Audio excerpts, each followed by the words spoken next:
The Skyview Tragedy, 1968's Doomed Night.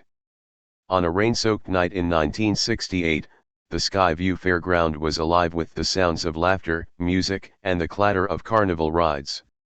Families and friends, seeking respite from the world's worries, wandered beneath the kaleidoscopic lights, never suspecting that this night would become a cornerstone of horror in the annals of Final Destination, Bloodlines.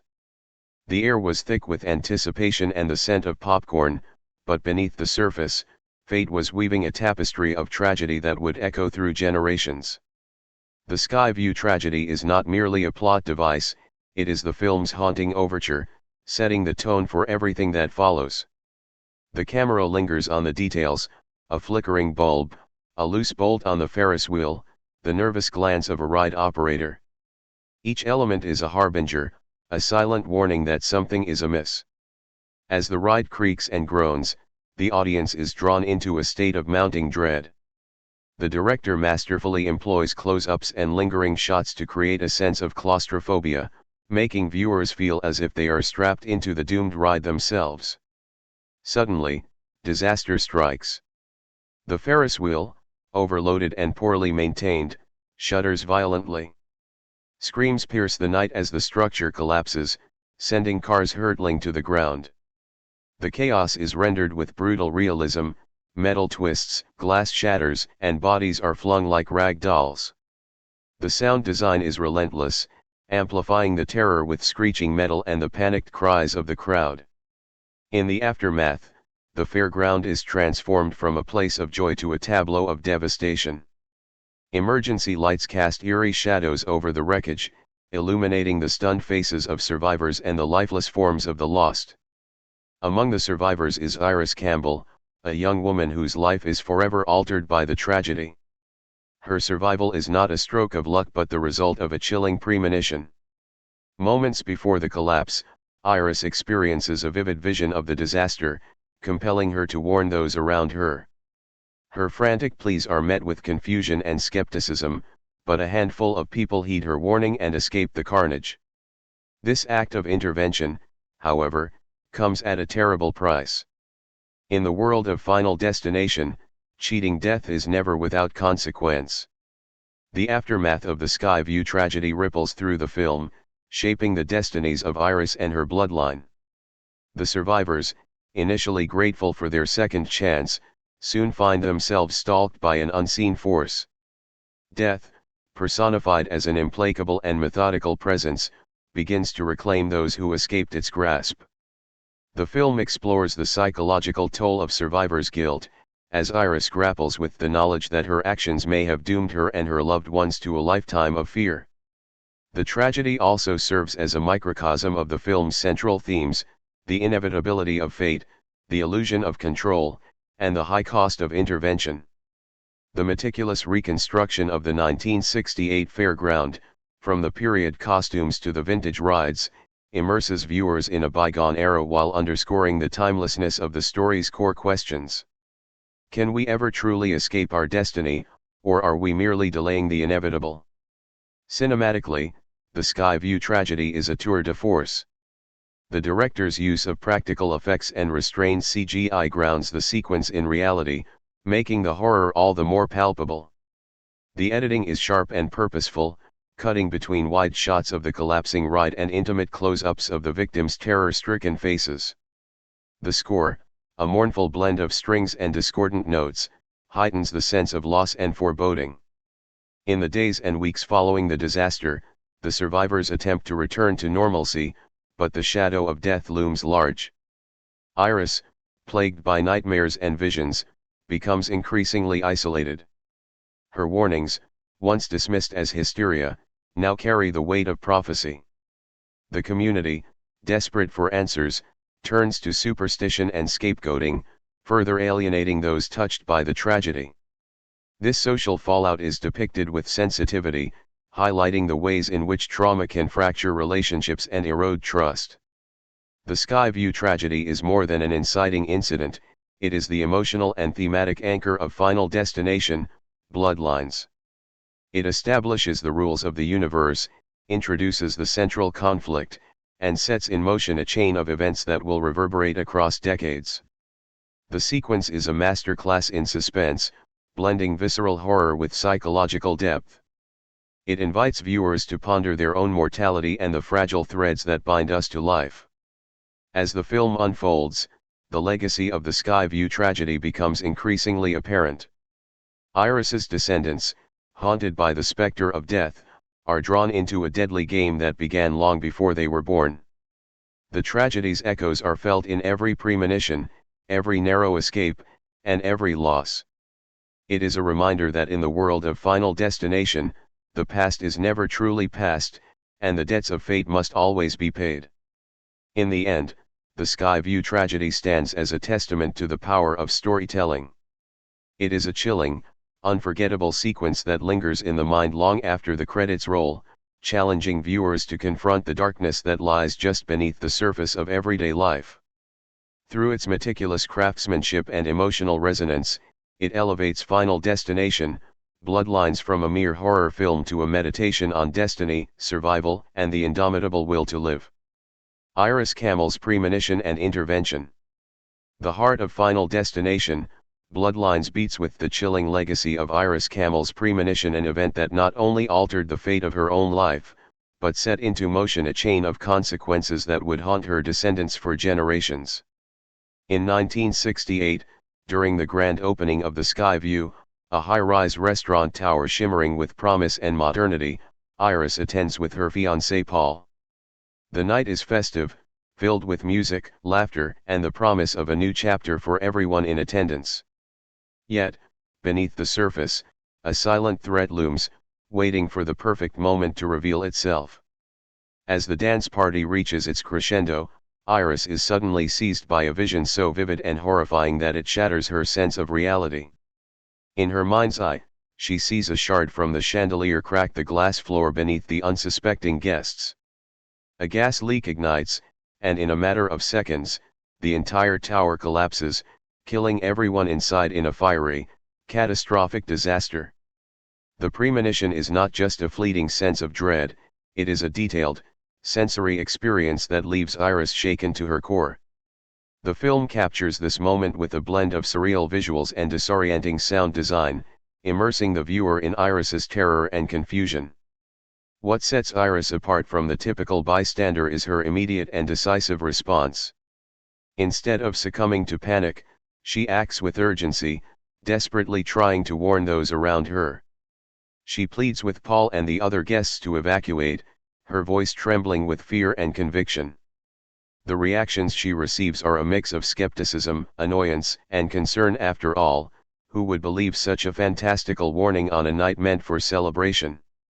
Yet, her determination is unwavering, and a handful of people, moved by her desperation, follow her out of the building.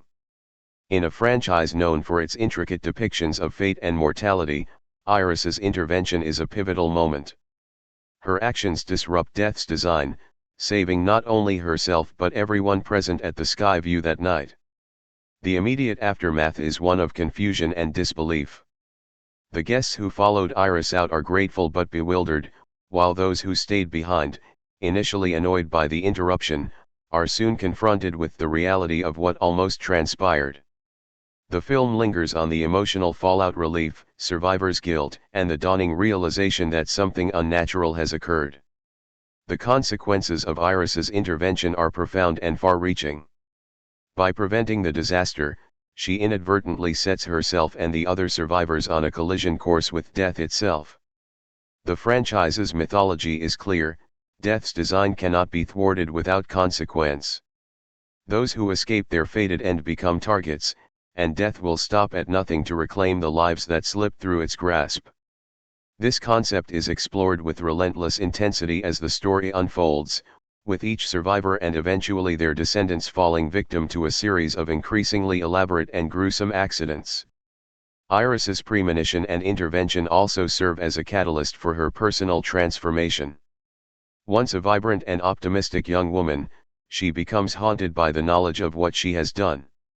The burden of responsibility weighs heavily on her, driving her to document every detail of death's behavior in a meticulous book.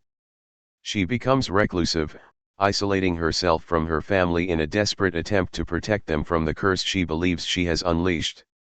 Her overprotectiveness strains her relationships, particularly with her children, who struggle to understand the source of her fear and paranoia.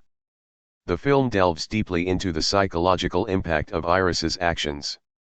Her recurring nightmares, anxiety, and guilt are portrayed with sensitivity and nuance, allowing the audience to empathize with her plight. The narrative does not shy away from the darker aspects of her experience, her sense of isolation, her strained family dynamics, and her eventual acceptance that some forces are beyond human control. Iris's story is not just about survival, it is about the cost of defying fate. Her decision to act on her premonition saves lives in the short term, but it also condemns her and her bloodline to a lifetime of fear and uncertainty. The film uses her character to explore themes of destiny, sacrifice, and the limits of human agency. It raises poignant questions: is it better to accept one's fate, or to fight against it, regardless of the consequences? Can the cycle of death and survival ever truly be broken, or are we all bound by forces beyond our comprehension? As the narrative shifts to the present day, Iris's legacy looms large over her granddaughter Stefani and the rest of the family.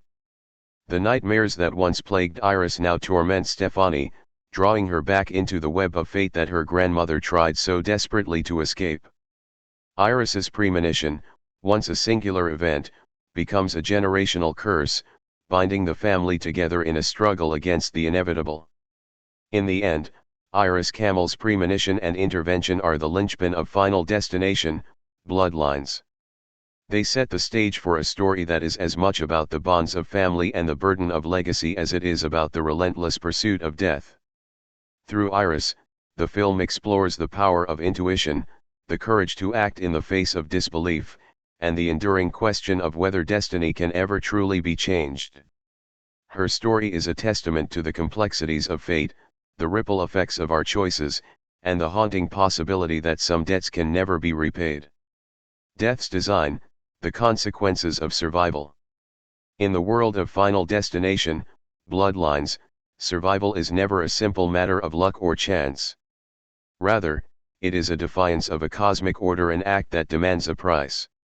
The concept of death's design is the philosophical and supernatural backbone of the film, a chilling reminder that every escape from fate comes with consequences that ripple through time and generations. After Iris Camel's fateful intervention at the Skyview disaster, a new reality is set in motion. The survivors, plucked from the jaws of death by her premonition, are not granted a second lease on life without strings attached. Instead, they find themselves ensnared in a deadly pattern, stalked by an unseen force determined to restore the balance that was disrupted. The film makes it clear, death is not a vengeful spirit, but an impartial force, correcting what has been made wrong in the universe. This theme is introduced with a sense of inevitability and dread. The survivors initially try to return to their normal lives, but subtle signs begin to emerge: freak accidents narrowly avoided, a sense of being watched, and recurring nightmares that echo the original tragedy. The camera lingers on everyday objects: a dripping faucet, a frayed electrical cord, a precariously placed object transforming the mundane into instruments of doom. The audience is kept on edge, never knowing which detail will become the catalyst for the next fatal event. The consequences of survival are both immediate and long-lasting. The survivors are picked off one by one, each death more elaborate and gruesome than the last. The film's signature set pieces, a hallmark of the franchise, are executed with meticulous attention to detail, blending suspense, shock, and dark humor. Each sequence is a reminder that death is patient, creative, and relentless. There are no coincidences in this world. Every event, no matter how trivial, is part of a larger, inescapable pattern. But the consequences extend beyond physical danger. Survivors' guilt becomes a central theme, as those who escaped the Skyview tragedy grapple with the knowledge that their continued existence comes at a cost. Relationships fracture under the strain, as loved ones struggle to understand the inexplicable string of accidents and the growing sense of paranoia. Iris, in particular, is consumed by guilt and fear, her life defined by the knowledge that she has brought a curse upon herself and her descendants. The film explores the psychological torment of living under death's shadow. Nightmares, anxiety, and a constant sense of foreboding become daily companions for the survivors. Some attempt to rationalize the events, seeking solace in science or religion, while others descend into obsession, convinced that only by understanding death's design can they hope to break the cycle. Iris's meticulous documentation of every incident, her attempts to warn and protect her family, and her eventual isolation are all manifestations of this desperate search for meaning and control. The generational aspect of death's design adds a layer of tragedy to the narrative. The curse does not end with the original survivors, it is passed down, haunting their children and grandchildren. The film uses this device to explore themes of legacy, inheritance, and the ways in which trauma is transmitted across generations. Stefani, Iris's granddaughter, becomes the new focal point of death's attention, her life shaped by events that occurred long before she was born. The sins, or rather, the survival of the past, become the burden of the present. Cinematically, the film uses visual motifs and recurring symbols to reinforce the idea of an inescapable pattern.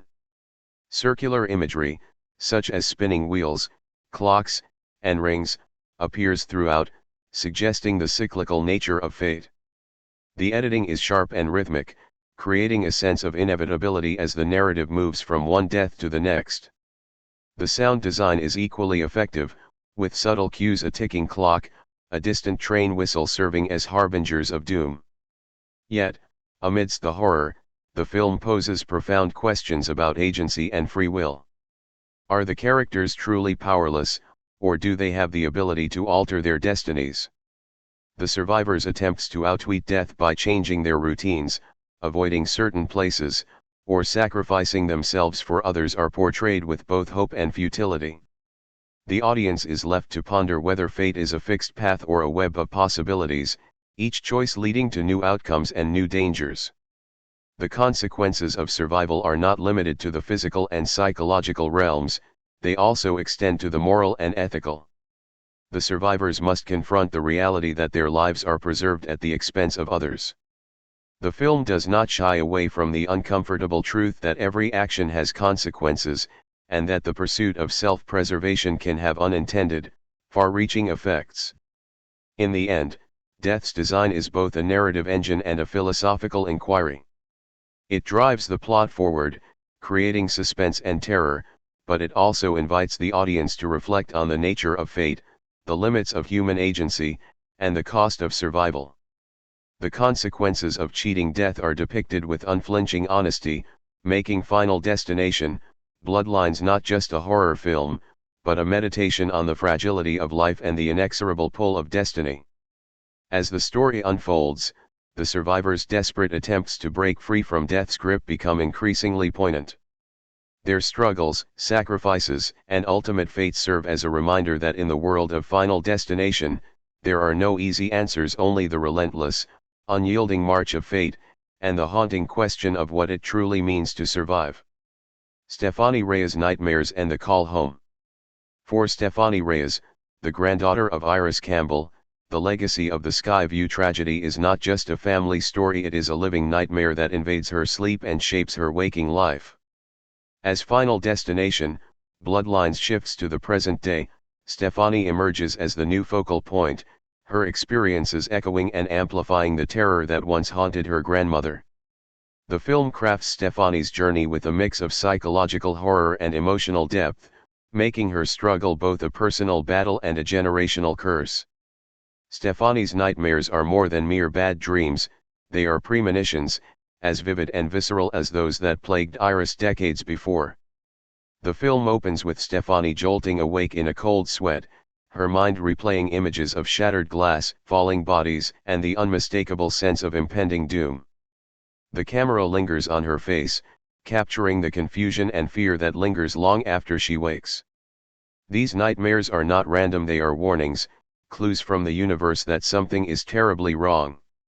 What makes Stefani's nightmares so compelling is their specificity. Each dream is a puzzle piece, offering fragmented glimpses of future events.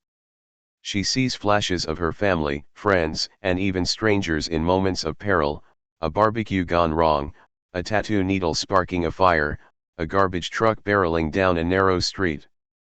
The dreams are disjointed but filled with sensory detail: the smell of smoke, the sound of metal twisting, the taste of fear. The film's sound design and cinematography work in tandem to blur the line between dream and reality, immersing the audience in Stefani's disorientation.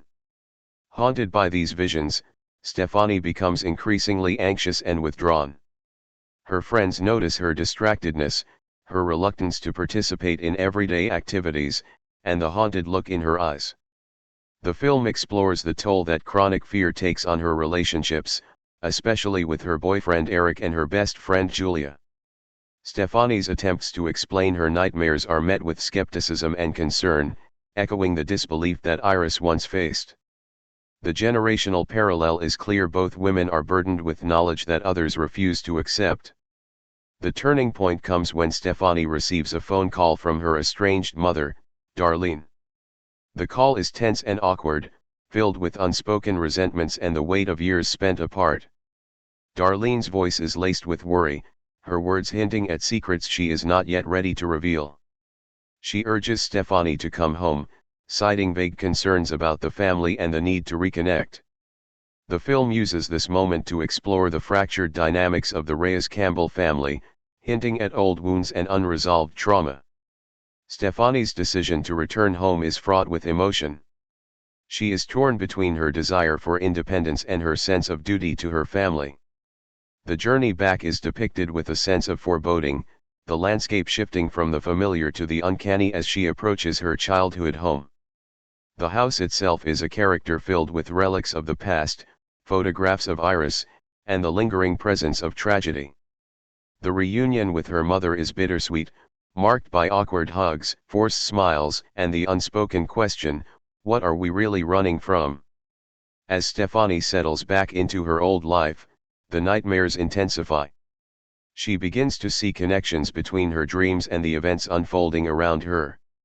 A seemingly innocuous family barbecue becomes a scene of mounting tension as Stefani notices the same details from her visions: a faulty propane tank, a loose grill cover, a child playing too close to the flames. Her anxiety escalates, and she becomes hypervigilant, warning her family to be careful and double-checking every potential hazard. The film captures the claustrophobia of living in constant fear, the sense that danger lurks around every corner. The call home also forces Stefani to confront the legacy of Iris. She discovers her grandmother's journals, filled with meticulous notes about death's design, patterns of accidents, and the rules of survival. The journals are both a comfort and a curse, offering validation for Stefani's fears but also deepening her sense of dread. The realization that she is not alone in her experiences is both empowering and terrifying. She is part of a lineage marked by tragedy, bound to a fate she cannot escape. The film uses Stefani's journey to explore broader themes of inheritance, trauma, and the struggle to break free from the past. Her nightmares are not just supernatural warnings, they are manifestations of generational anxiety, the psychological scars passed down from one family member to the next. The call home becomes a metaphor for the need to confront and heal these wounds, to face the darkness rather than run from it. Stefani's arc is one of gradual empowerment. As she pieces together the meaning of her nightmares and the significance of her family's history, she begins to take control of her own destiny. She becomes the voice of warning, the one who tries to protect those she loves even when they refuse to believe her. The film does not offer easy answers or tidy resolutions, instead, it presents Stefani's struggle as an ongoing battle, a testament to the resilience of the human spirit in the face of overwhelming odds. By the time the next disaster strikes, Stefani is no longer a passive victim of her nightmares. She is an active participant, determined to break the cycle that has haunted her family for generations. Her nightmares and the call home are not just plot devices, they are the emotional and thematic core of Final Destination, Bloodlines, a story about the power of intuition, the burden of legacy, and the courage it takes to confront the darkness within and without. Family ties, meeting the estranged relatives. The return of Stefani Reyes to her family home in Final Destination, Bloodlines is not just a plot device, it's a deeply emotional journey that brings to the surface years of unresolved tension, buried secrets, and the unspoken bonds that tie a family together, even in the face of supernatural terror. As Stefani crosses the threshold into her childhood residence, she is greeted by more than just the familiar sights and smells of home. She is confronted with the living, breathing legacy of Iris Campbell and the painful estrangement that has shaped the Reyes-Campbell family for decades. Stefani's reunion with her mother, Darlene, is a masterclass in understated drama. The two women circle each other cautiously, their conversations laced with hesitation, regret, and the hope for reconciliation. Darlene, who has spent years distancing herself from the family's dark history, is now forced to confront the past she tried so hard to escape. Her love for Stefani is evident, but so is her fear, the fear of history repeating itself, of the nightmares that once haunted her mother now plaguing her daughter. The film deftly portrays their relationship as a fragile thing, built on layers of misunderstanding and unspoken pain, yet still anchored by a deep, abiding love. But the family dynamic is not limited to mother and daughter.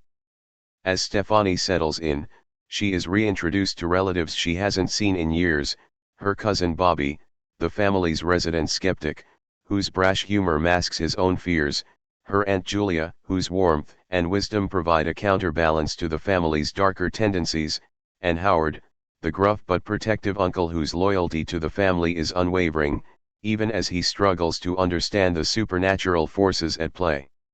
Each character is given room to breathe, their personalities and histories sketched with care, so that their interactions feel authentic and lived in.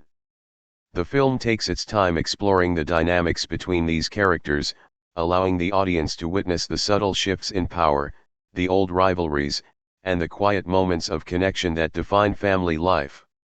There are arguments over dinner, laughter in the kitchen, and hushed conversations late at night, all of which serve to deepen the audience's investment in the Reyes-Campbell clan. These scenes are not just filler, they are essential to the film's emotional core, grounding the supernatural horror in real, relatable human relationships. As the family gathers for a barbecue, a seemingly innocuous event that quickly becomes a focal point for tension, the cracks in their relationships begin to show. Stefani, still haunted by her nightmares, becomes increasingly anxious, her warnings to her family met with a mix of concern and dismissal. Bobby teases her for being paranoid, while Howard tries to reassure her, his gruff exterior belying a deep sense of responsibility. Julia, ever the peacemaker, tries to mediate, but even she cannot ignore the mounting sense of unease. The film uses these interactions to explore the ways in which trauma is passed down through generations. The Reyes-Campbell family is not just haunted by literal ghosts, but by the specter of the Skyview tragedy and the knowledge that death is never far away. Their conversations are filled with coded references to the past, to Iris's warnings, and to the accidents that have claimed so many of their loved ones. The family's history is a tapestry of loss and survival, each thread representing a life touched by fate's cruel hand. But amidst the tension, there are moments of genuine tenderness. Stefani and Darlene share a quiet moment in the garden, where Darlene finally opens up about her own struggles and her fear of losing her daughter to the same fate that claimed her mother. Bobby, for all his bravado, reveals a vulnerable side when he admits that he, too, has been having strange dreams. Howard, in a rare moment of vulnerability, confesses his guilt over not being able to protect his family from the horrors they faced.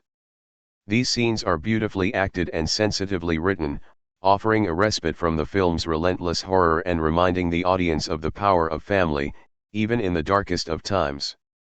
The film also explores the theme of estrangement not just between Stefani and her mother, but between the family and the wider world. The Reyes-Campbells are outsiders in their own community, their reputation tainted by rumors and superstition. Their isolation is both a source of pain and a source of strength, forcing them to rely on each other in ways they never would have otherwise. The film suggests that, in the face of the unknown, Family is both a refuge and a responsibility, a bond that cannot be broken, no matter how hard fate tries. As the story progresses, the family's relationships are tested in increasingly extreme ways. Accidents begin to pile up, each more harrowing than the last, and the family is forced to confront the reality that they are not safe, even in their own home. The tension between them reaches a boiling point, old wounds are reopened, and long-buried secrets come to light. But through it all, the film maintains a sense of hope, the hope that, by facing their fears together, the family might finally break the cycle of tragedy that has haunted them for so long. In the end, the theme of family ties is what gives Final Destination, Bloodlines its emotional weight. The film is not just a series of gruesome deaths and supernatural set pieces, it is a story about the power of love, the resilience of the human spirit, and the unbreakable bonds that hold a family together, even in the face of unimaginable horror. By exploring the complexities of estrangement, reconciliation, and legacy, the film elevates itself above the typical horror fare, offering a poignant and unforgettable meditation on what it means to be a family, and what it means to survive. The mystery of Iris's isolation. As the story of Final Destination, Bloodlines unfolds, one of its most intriguing and emotionally resonant threads is the mystery surrounding Iris Camel's self-imposed isolation. For decades, Iris, once the vibrant survivor of the Skyview disaster, has lived apart from her family, shrouded in secrecy and solitude. Her absence is a wound that never quite heals, casting a long shadow over the Reyes-Campbell family and fueling both resentment and curiosity among her descendants. The film treats Iris's isolation not just as a plot point, but as a profound meditation on trauma, guilt, and the desperate search for meaning in the face of the inexplicable. From the moment Stefani returns home, the specter of Iris looms large. Family photos, old letters, and whispered stories keep her memory alive, but no one seems to know the full truth behind her disappearance. Darlene, Stefani's mother, is tight-lipped about her own mother's fate, offering only vague explanations about Iris's need for space or trouble coping with the past. The family's reluctance to discuss Iris openly is palpable, hinting at unresolved pain and perhaps even a sense of betrayal. For Stefani, who grew up idolizing her grandmother through second-hand stories, the mystery becomes a personal quest, one that is as much about understanding herself as it is about uncovering the past.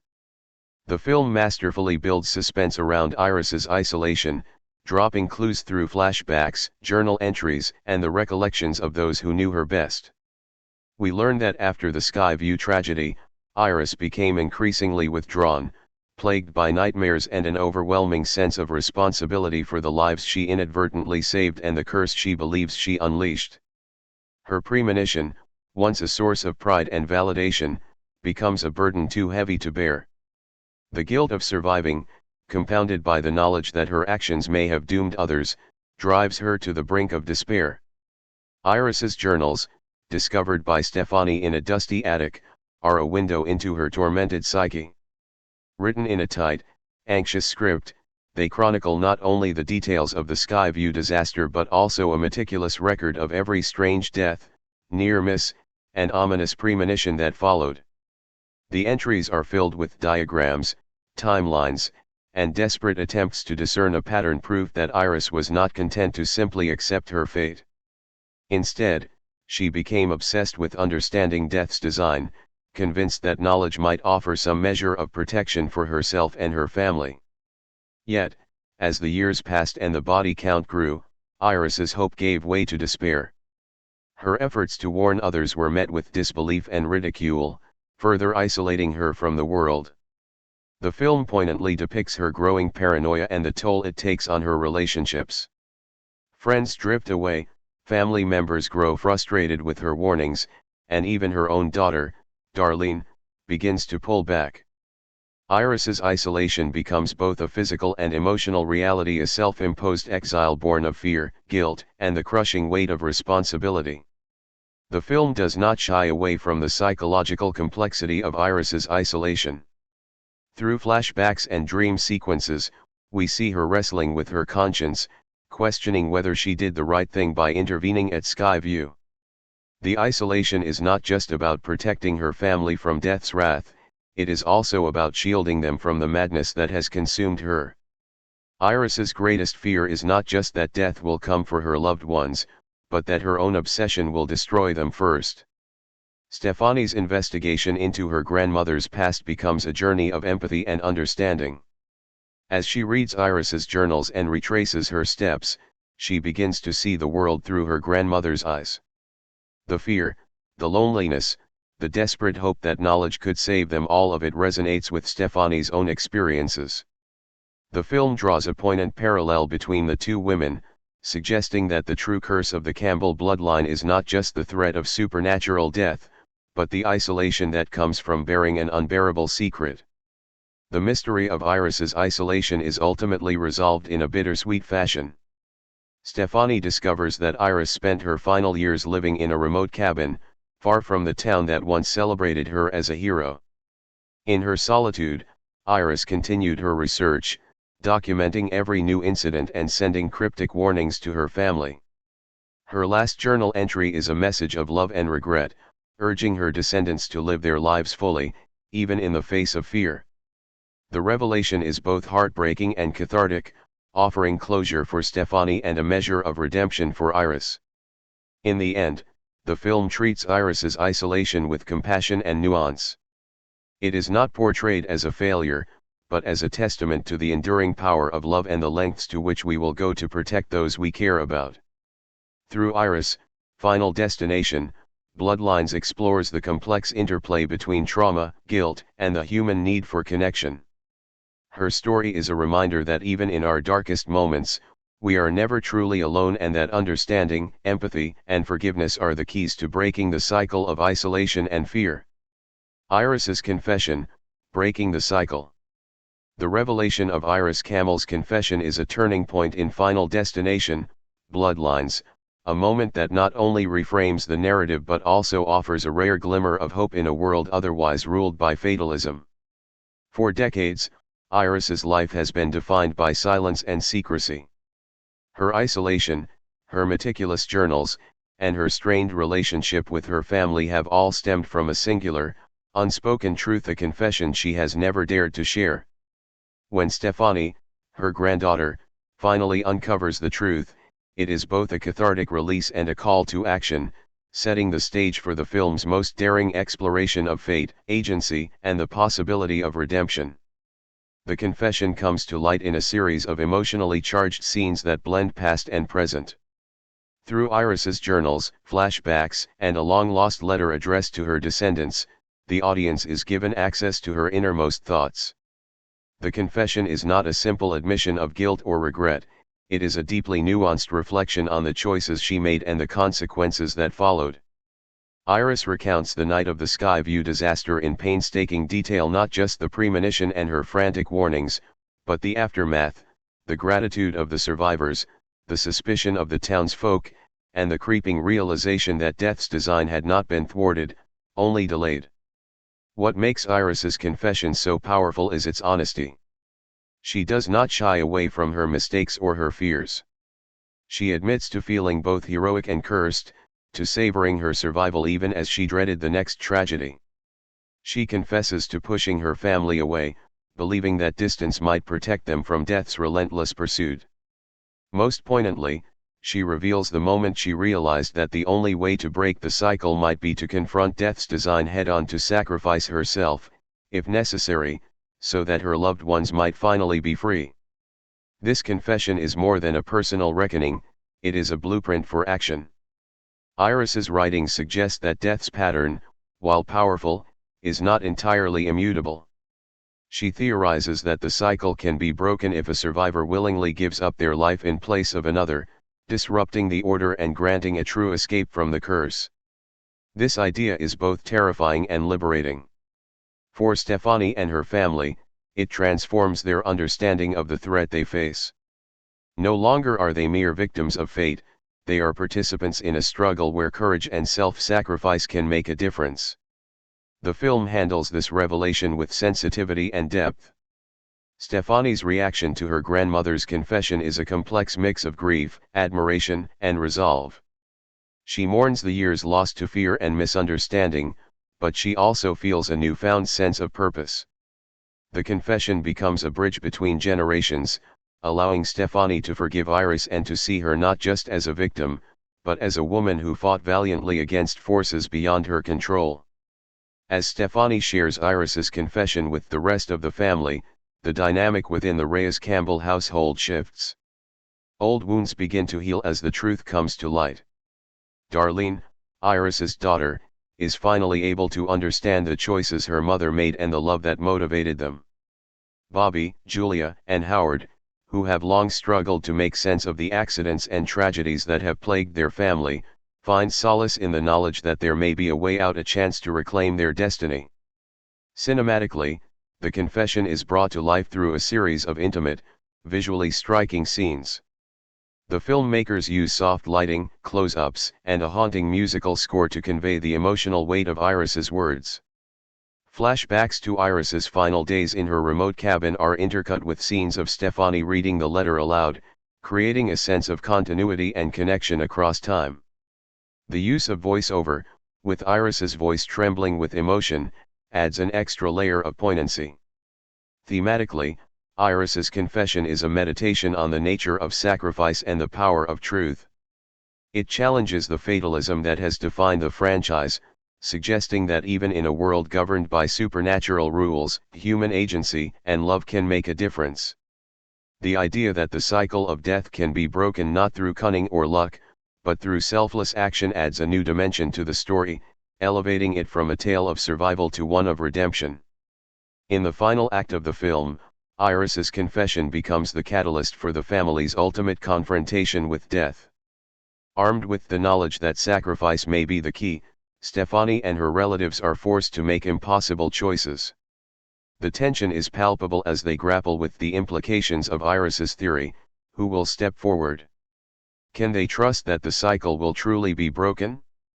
The stakes are higher than ever, and the emotional resonance of Iris's confession lingers in every decision they make. Ultimately, Iris's confession is a testament to the enduring power of love, truth, and hope. It is a reminder that even in the darkest of circumstances, there is always the possibility of breaking free from the past and forging a new path. Through Iris's courage and honesty, Final Destination, Bloodlines offers its characters and its audience a chance at redemption, proving that the cycle of fear and loss can be overcome, not by denying the past, but by facing it with open eyes and an open heart. The Book of Death, documenting the pattern. Within the haunted halls of the Reyes-Campbell home, the discovery of Iris Campbell's journals, referred to ominously as the Book of Death, becomes a pivotal moment in Final Destination, Bloodlines. This collection of battered notebooks, loose pages, and cryptic diagrams is more than a family heirloom. It is a painstaking chronicle of survival, obsession, and the desperate quest to understand an invisible enemy. The Book of Death is both a symbol and a tool, representing the intersection of trauma and hope, and it serves as a narrative engine that propels Stefani and her family deeper into the mystery of death's design. From the moment Stefani finds the journals hidden in the attic, the air in the house seems to change. Dust motes swirl in the sunlight as she opens the first volume, the pages yellowed and brittle from years of anxious handling. The handwriting is unmistakably Iris's, tight, hurried, and sometimes barely legible, as if she were racing against time to record each revelation before it slipped away. The journals are meticulously organized, each entry dated and cross-referenced, revealing a mind both brilliant and tormented. There are lists of names, dates, and places, diagrams of accident scenes, and even newspaper clippings detailing mysterious deaths that, at first glance, seem unrelated. The Book of Death is not merely a diary. It is a map of patterns and connections, a forensic investigation into the nature of fate itself. Iris's entries grow more frantic as the years pass, her tone shifting from scientific detachment to desperate pleading. She documents every near-miss and fatal accident that befalls her family and the other Skyview survivors, searching for clues that might reveal a way to break the cycle. Her observations are chillingly precise: the angle of a falling beam, the trajectory of a shattered bottle, the timing of a power surge. Each detail is scrutinized, as if by understanding the mechanics of each death, she might find a loophole in death's relentless logic. For Stefani, reading the Book of Death is an act of both horror and catharsis. The more she reads, the more she recognizes the same patterns in her own nightmares and the events unfolding around her. The journal entries mirror her visions, confirming that she is not alone in her experiences. The book becomes a bridge between past and present, connecting Stefani to her grandmother's pain and her relentless determination. The emotional weight of the journals is palpable. Every page is a testament to Iris's love for her family and her refusal to surrender to despair. The film uses the Book of Death to explore the theme of obsession. Iris's quest to document every detail is portrayed with both sympathy and unease. Her meticulousness is admirable, but it also becomes a prison, trapping her in a cycle of fear and anxiety. The journals are filled with self-recriminations and apologies, as Iris laments the time she lost with her family in pursuit of answers that always seemed just out of reach. The audience is left to wonder, did the act of documenting the pattern give Iris power over her fate, or did it only deepen her sense of helplessness? Yet, the Book of Death is not without hope.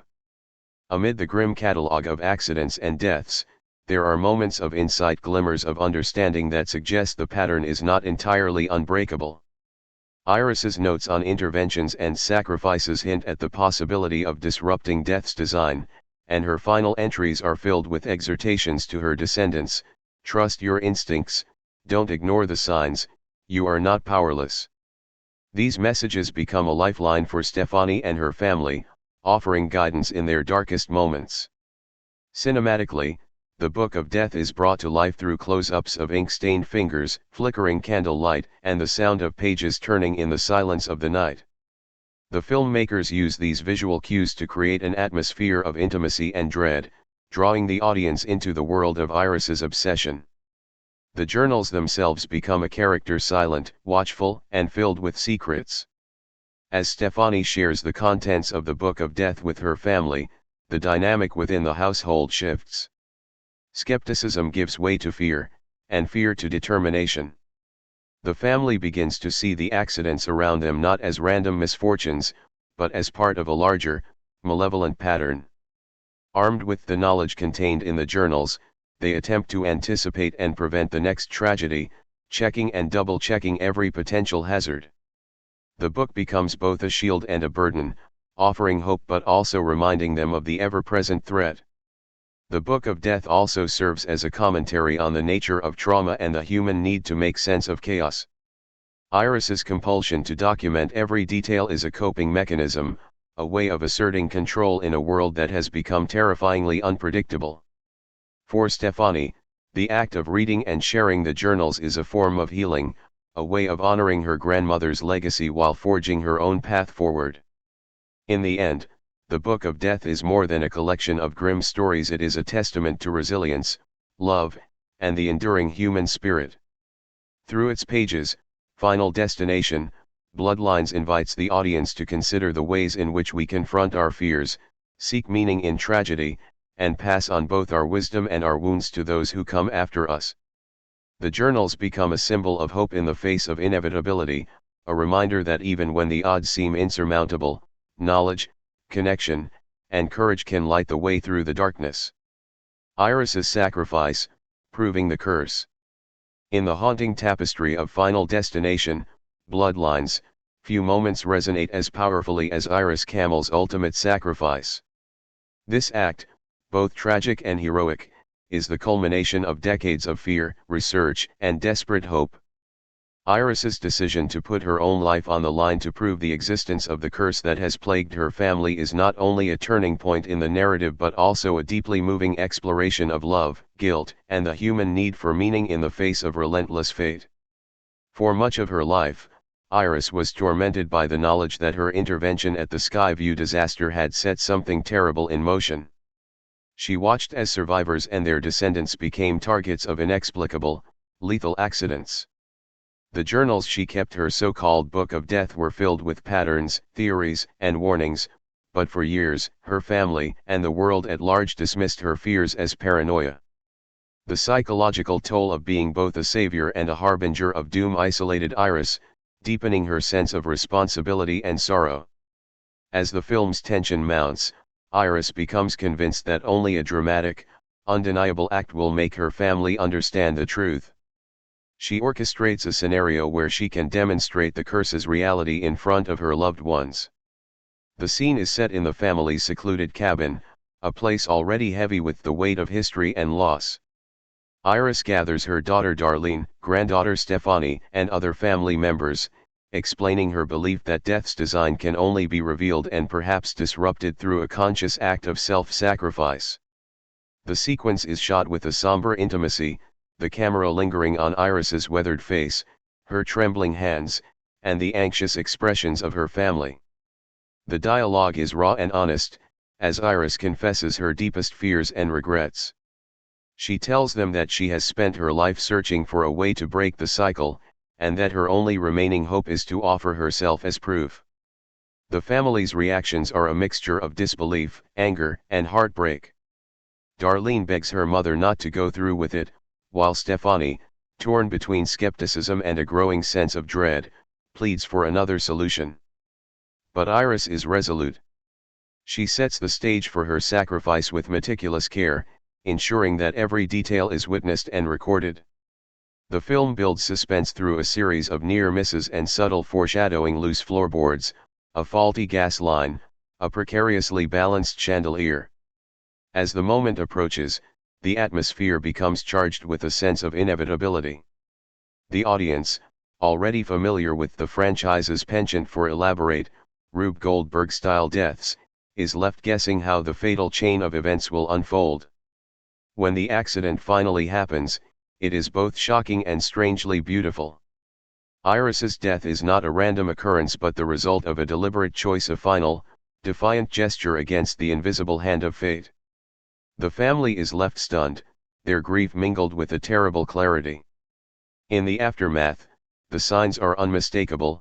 The sequence of events leading to Iris's demise mirrors the patterns she documented in her journals, leaving no doubt that the curse is real. Iris's sacrifice has a profound impact on her family. For Darlene, it is a moment of devastating loss, but also of understanding. She finally grasps the depth of her mother's love and the burden she carried for so long. For Stefani, the sacrifice is both a warning and a call to action. She realizes that the only way to honor Iris's memory is to continue her fight to seek answers, protect her loved ones, and perhaps find a way to end the cycle once and for all. Thematically, Iris's sacrifice is a meditation on the power of agency in a world governed by fate. In a franchise defined by the idea that death is inevitable and inescapable, Iris's choice stands as a radical act of self-determination. She refuses to be a passive victim, instead embracing her role as both witness and participant in the struggle against death's design. Her sacrifice is not just about proving the curse to her family, it is about reclaiming control over her own story, even in her final moments. Cinematically, the sequence is a masterclass in suspense and emotion. The filmmakers use lighting, sound, and pacing to heighten the tension, while the performances, especially that of the actress playing Iris, are nuanced and deeply affecting. The aftermath is given the space it deserves, with the family's grief portrayed in quiet, understated scenes that emphasize the lingering impact of Iris's choice. In the broader context of Final Destination, Bloodlines, Iris's sacrifice serves as a catalyst for the story's final act. It galvanizes the family, forcing them to confront the reality of their situation and to take decisive action. It also reframes the curse not as a punishment, but as a challenge, a test of courage, love, and resilience that can only be met through unity and sacrifice. Ultimately, Iris Camel's sacrifice is the heart of the film. It is a moment of profound sadness and transcendent hope, a reminder that even in the face of overwhelming odds, the human spirit is capable of extraordinary acts. Through her final gesture, Iris breaks the silence that has haunted her family for generations, lighting a path forward for those she leaves behind. Her legacy is not just one of fear, but of bravery, compassion, and the enduring power of love. Darlene's return and family tensions. Darlene's return to the family home marks a pivotal and emotionally charged chapter in Final Destination, Bloodlines. Her reappearance is not just a physical homecoming, but a collision of past wounds, unresolved guilt, and the desperate hope for reconciliation in the face of an escalating supernatural threat. The film uses Darlene's character as a lens through which to explore the generational trauma that has haunted the Reyes-Campbell family since the Skyview disaster, and her presence stirs old tensions to the surface, forcing each family member to confront truths they've long tried to bury. Darlene, Iris Campbell's only daughter and Stefani's mother, has spent much of her adult life running from her family's legacy. The audience first sees her as a woman hardened by years of skepticism and self-preservation. She left home as soon as she could, seeking a normal life far from the whispers and rumors that followed her mother's name. Yet, despite her efforts to distance herself, she is never truly free from the shadow of the curse. When Stefani's nightmares intensify and strange accidents begin to occur around the family, Darlene is reluctantly drawn back into the orbit of her childhood home. Her return is fraught with emotional complexity. The film captures the awkwardness of her reunion with Stefani. There is love, but also resentment, and a sense that both women are struggling to bridge the gap created by years of silence. Darlene's relationship with her own mother, Iris, is even more complicated. Flashbacks reveal a childhood marked by fear and confusion, as Darlene watched Iris descend into obsession, filling notebooks with dire warnings and isolating herself from the world. Darlene's adult skepticism is a defense mechanism, a way to shield herself from the pain of believing that her family is truly cursed. The tension between Darlene and the rest of the family is palpable from the moment she steps through the door. Bobby, her nephew, greets her with a mixture of sarcasm and relief, while Julia, her sister-in-law, tries to play peacemaker, urging everyone to come together for the sake of Stefani.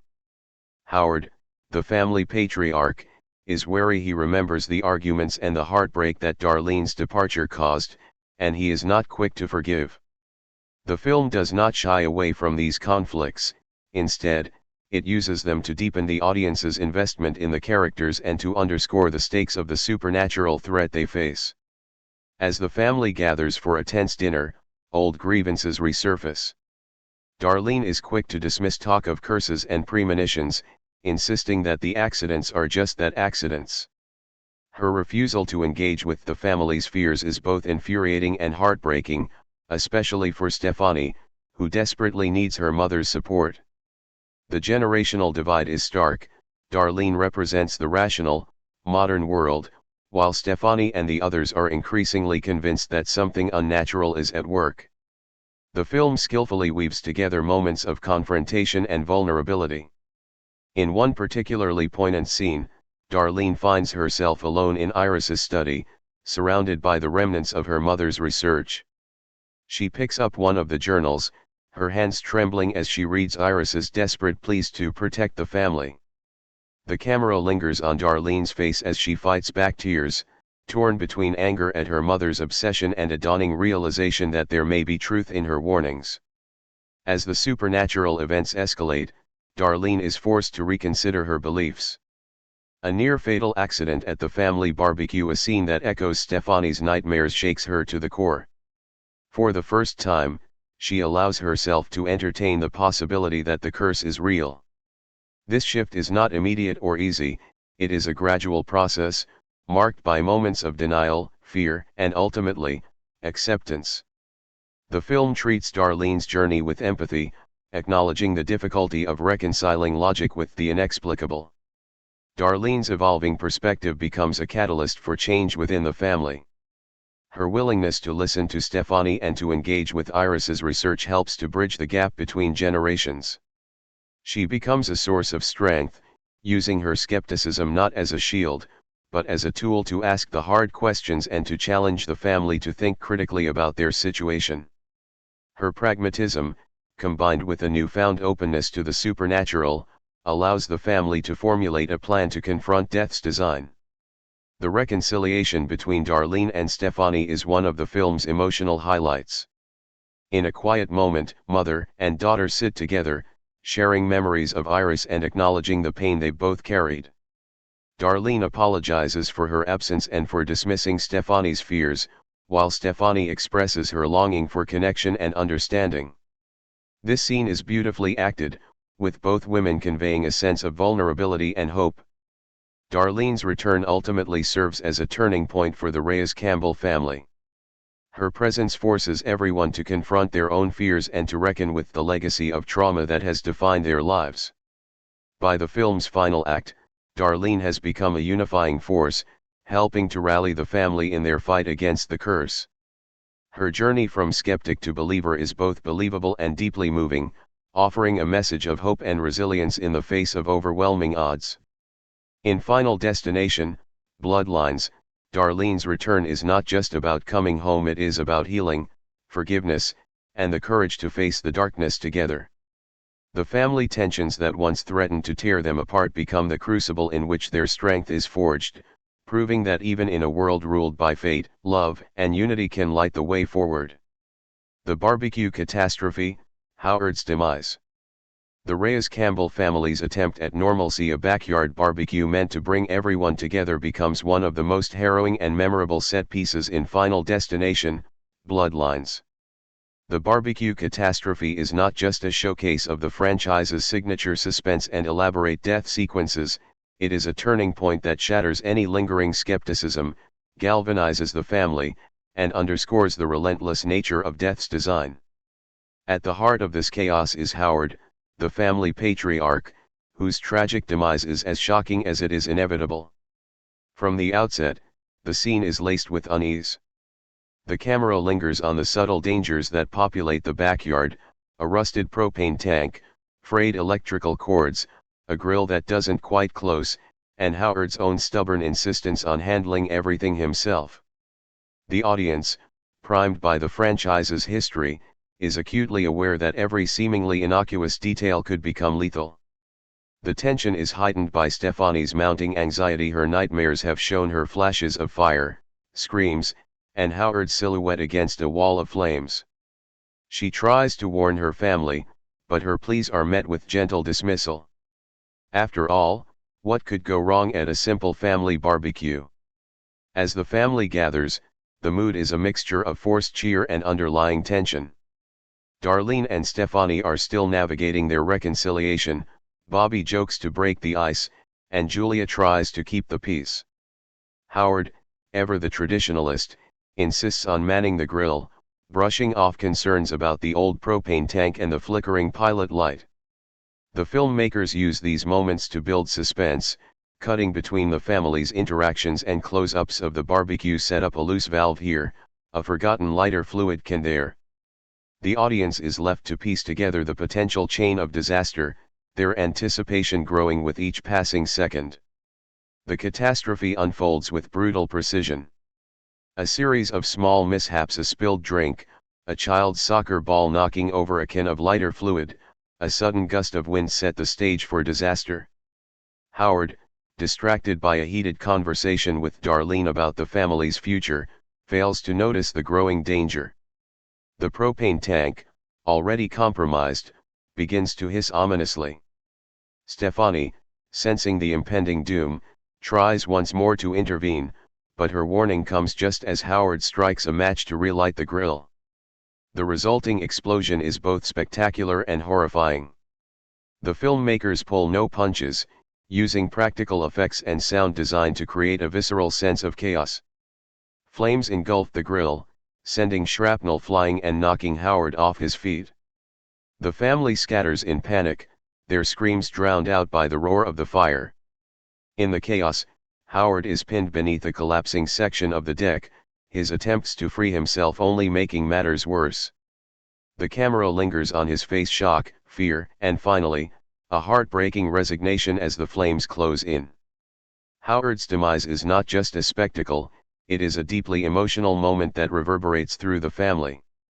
The aftermath is raw and unfiltered. Darlene collapses in grief, Bobby blames himself for not checking the equipment, and Stefani is racked with guilt for not being able to prevent what she foresaw. The barbecue, once a symbol of togetherness, is reduced to ashes, a stark reminder of the fragility of life and the mercilessness of death's design. Thematically, the barbecue catastrophe serves several key functions. First, it obliterates any remaining doubts about the supernatural nature of the family's predicament. The sheer improbability and violence of the accident leave no room for rational explanation.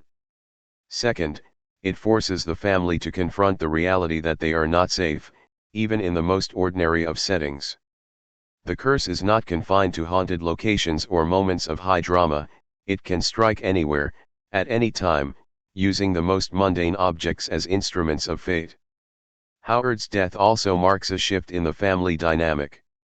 With the patriarch gone, the remaining members are forced to step up, take responsibility, and work together.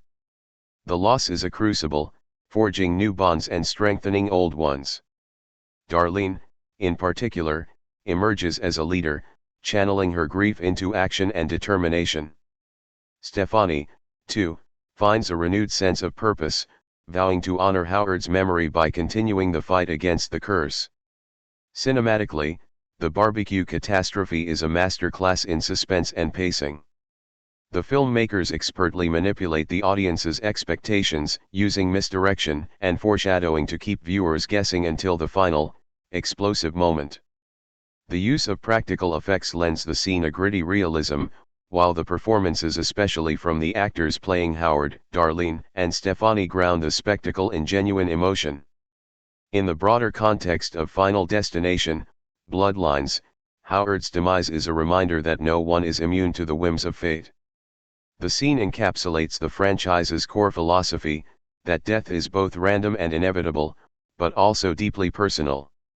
The loss of Howard is felt not just as a plot development, but as a genuine tragedy, a moment that brings the family together even as it tears them apart. In the aftermath of the barbecue catastrophe, the Reyes-Campbell family is forever changed. The illusion of safety is shattered, replaced by a grim determination to uncover the truth and break the cycle once and for all.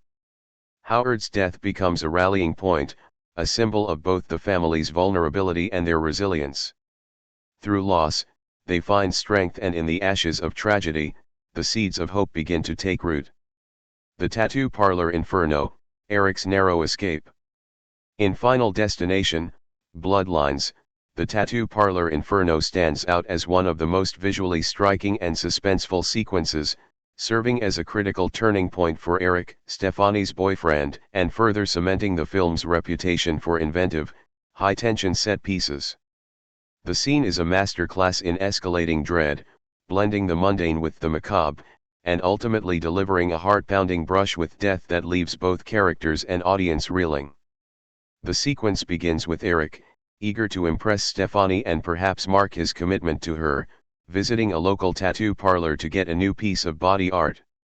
The shop is a vibrant, eclectic space filled with buzzing tattoo machines, vivid murals, and the hum of conversation. Eric is relaxed and confident, joking with the artist and chatting about his plans for the future. The atmosphere is light, almost cheerful, but beneath the surface, the filmmakers plant subtle hints of impending disaster, a flickering overhead light, a stack of paper towels too close to a candle, a power strip overloaded with plugs. As the tattoo session begins, the camera lingers on the details that will soon become deadly. The artist's hand slips, nicking Eric's skin just a little too deep, a drop of ink spills onto the floor, the buzzing of the tattoo machine grows louder, almost menacing. Stefani, who has accompanied Eric, begins to feel uneasy. Her nightmares have shown her flashes of fire and pain, but she can't quite place the source of her anxiety. The audience, attuned to the film's style, watches with bated breath as the tension mounts. The disaster unfolds with terrifying precision. A spark from the tattoo machine ignites a stray alcohol wipe, which falls onto the pile of paper towels. The flame catches quickly, unnoticed by the artist and Eric, who are engrossed in their conversation. The fire spreads with alarming speed, fueled by the flammable liquids and fabrics in the shop. The camera cuts between the growing flames and the oblivious patrons, heightening the sense of impending doom. When the fire alarm finally sounds, Chaos erupts. The shop's occupants scramble for the exits, but the narrow hallways and cluttered spaces make escape difficult. Eric, still groggy from the pain and adrenaline of the tattoo, is momentarily disoriented. The artist, in a panic, knocks over a shelf, blocking the main exit. The room fills with thick, black smoke, obscuring vision and making every breath a struggle. Stefani, sensing the danger, springs into action. She grabs Eric's hand and leads him through the smoke, her instincts honed by her nightmares and her grandmother's warnings. The pair navigate the burning shop, dodging falling debris and leaping over flaming obstacles. The filmmakers use tight close-ups and handheld camera work to immerse the audience in the chaos, making every stumble and near miss feel visceral and immediate. Eric's escape is a nail-biting sequence of split-second decisions and sheer luck. At one point, a flaming beam collapses just inches behind him, cutting off his retreat. He and Stefani are forced to take a detour through a back room, where they find a window just large enough to crawl through. As they squeeze out into the alley beyond, the shop explodes behind them, the force of the blast sending them sprawling onto the pavement. The aftermath is a mix of relief, shock, and trauma. Eric, covered in soot and clutching his injured arm, stares at the burning building in disbelief. Stefani, equally shaken, clings to him, her face streaked with tears and ash. The scene is a powerful reminder of the fragility of life and the ever-present threat of death's design. For Eric, the experience is a wake-up call, proof that the curse is real and that Stefani's fears are not unfounded. The tattoo parlor inferno also serves as a pivotal moment in Eric and Stefani's relationship.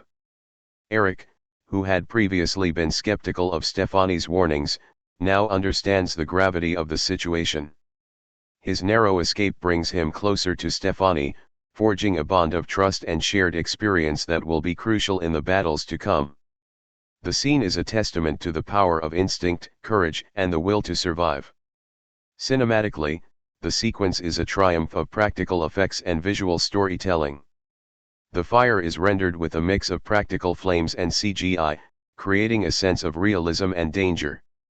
The sound design, crackling flames, shattering glass, and the roar of the explosion immerses the audience in the chaos. The performances, especially from the actors playing Eric and Stefani, are raw and emotionally charged, grounding the spectacle in genuine human drama. Thematically, the tattoo parlor inferno reinforces the film's central message, that death is always lurking, waiting for the right moment to strike. The scene also highlights the importance of vigilance, teamwork, and trust. Stefani's quick thinking and Eric's willingness to follow her lead are what ultimately save them, suggesting that unity and cooperation may be the key to breaking the cycle of death's design.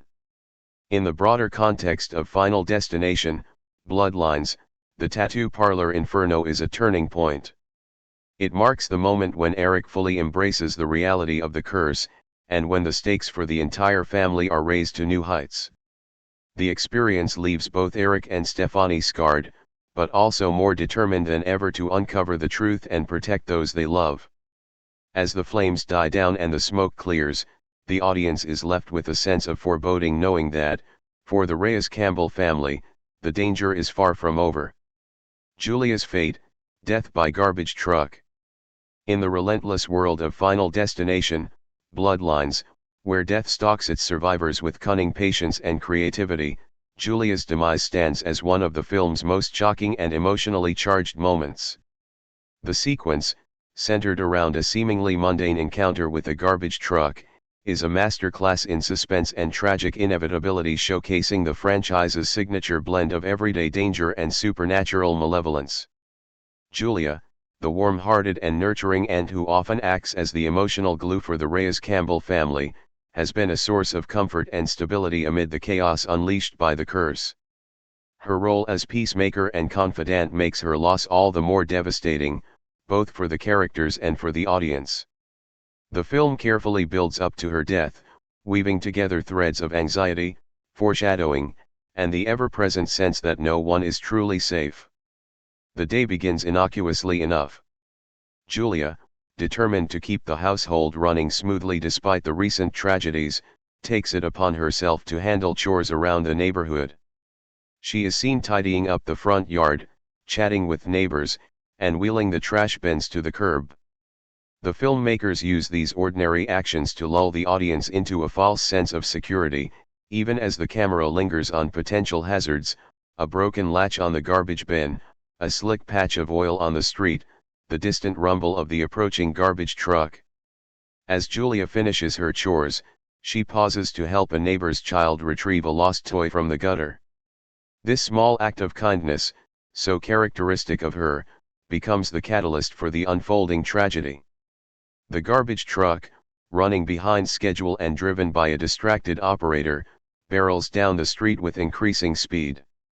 The film's sound design amplifies the tension, the grinding of gears, the beeping of the truck's reverse alarm, the faint shouts of warning from bystanders. Meanwhile, inside the house, Stefani experiences another of her chilling premonitions. She sees flashes of metal, the screech of tires, and Julia's terrified face.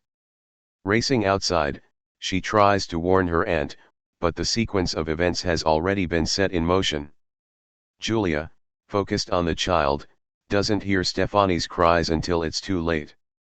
As she steps back from the curb, her foot slips on the oil, sending her sprawling into the path of the oncoming truck. The impact is sudden and brutal. The filmmakers, true to the franchise's ethos, do not shy away from the horror of the moment. The camera cuts between Stefani's horrified reaction, the stunned silence of the neighbors, and the chaos as the truck screeches to a halt. The aftermath is a tableau of shock and grief: Julia's lifeless body, the wailing of the child she tried to save, and Stefani's anguished scream echoing down the street. Julia's death is more than a gruesome set piece, it is a pivotal moment that shatters the family's fragile sense of hope. Her loss is felt acutely by every member of the Reyes-Campbell clan. Darlene collapses in tears, blaming herself for not believing in the curse sooner. Bobby, who had always looked up to Julia, is consumed by guilt and rage. Even Eric, still recovering from his own close call, is shaken to his core.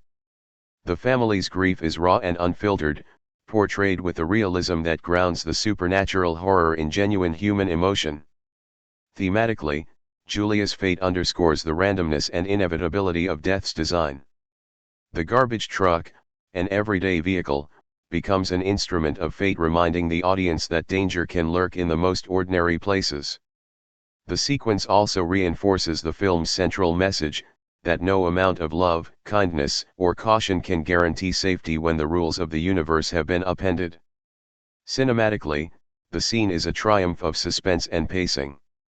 The filmmakers use slow motion, sharp cuts, and a haunting musical score to heighten the tension and drive home the impact of the loss. The aftermath is given the space it deserves, with lingering shots of the devastated family and the stunned silence of the neighborhood. Julia's death also serves as a catalyst for the remaining characters. Stefani, racked with guilt for not saving her aunt, becomes more determined than ever to break the cycle. Darlene, finally convinced of the curse's reality, rallies the family to take action. The loss of Julia, while devastating, becomes a rallying cry, a reminder that the stakes are real, and that time is running out. In the broader context of Final Destination, Bloodlines, Julia's fate is a microcosm of the film's core themes: the fragility of life, the unpredictability of fate, and the enduring power of love and sacrifice. Her death is a turning point, marking the moment when the family's struggle becomes not just a fight for survival, but a battle for meaning in a world where nothing is guaranteed. As the family mourns Julia, the audience is left with a sense of profound loss but also with a glimmer of hope. Her kindness and courage live on in those she leaves behind, inspiring them to face the darkness with renewed strength. In the world of Final Destination, death may be inevitable, but the bonds of family and the legacy of love endure, lighting the way forward even in the darkest of times. The truth about Eric, Bloodlines and Betrayal. In Final Destination, Bloodlines, The character of Eric is initially introduced as Stefani's devoted boyfriend, a source of stability and normalcy in a world increasingly dominated by supernatural dread. However, as the film progresses and the body count rises, a darker truth about Eric's connection to the family's cursed legacy begins to emerge. The revelation of Eric's true place within the bloodlines of fate is a turning point that adds layers of betrayal, complexity, and emotional weight to the narrative, forcing both the audience and the characters to question everything they thought they knew. Eric's early scenes establish him as a grounding presence for Stefani. He is skeptical but supportive, often acting as her anchor when her nightmares and premonitions threaten to overwhelm her. His loyalty seems unwavering, and his near-death experience at the tattoo parlor appears to cement his commitment to her and the family's struggle. However, as the supernatural events intensify and the family's losses mount, subtle cracks begin to appear in Eric's facade. The film carefully plants hints of Eric's hidden past through cryptic conversations, lingering glances, and the discovery of old photographs and documents. Stefani, sorting through her grandmother's journals, stumbles upon a faded picture of Iris at the Skyview Fairgrounds, and in the background, a young man who bears a striking resemblance to Eric. The realization dawns slowly, but the implications are staggering.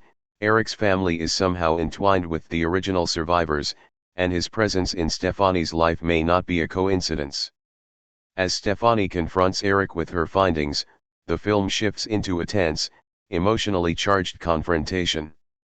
Eric, cornered and desperate, confesses that his grandfather was one of the original Skyview survivors, a man who, like Iris, escaped death but was haunted by the curse. Eric's family, too, suffered losses and strange accidents, and his grandfather, obsessed with breaking the cycle, believed that the key lay in reuniting the bloodlines of the original survivors. Eric's mission to befriend and ultimately protect Stefani was not born of love alone, but of a desperate hope that their union might somehow disrupt death's design.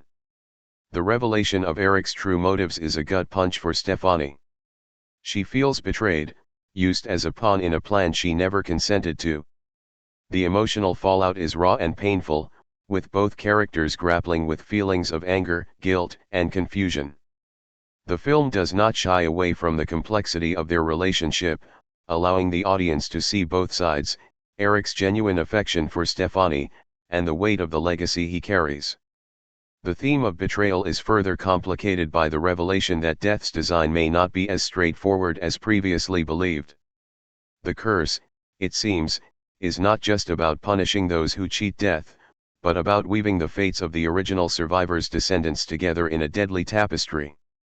Eric's presence in Stefani's life is both a blessing and a curse, a potential key to breaking the cycle, but also a reminder that no one is truly free from the past. The film uses Eric's arc to explore the idea of inherited trauma and the ways in which the sins, or survivals, of the past shape the present.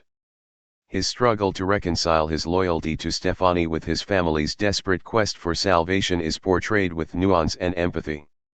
The audience is left to wonder, is Eric a betrayer, or is he just as much a victim as Stefani?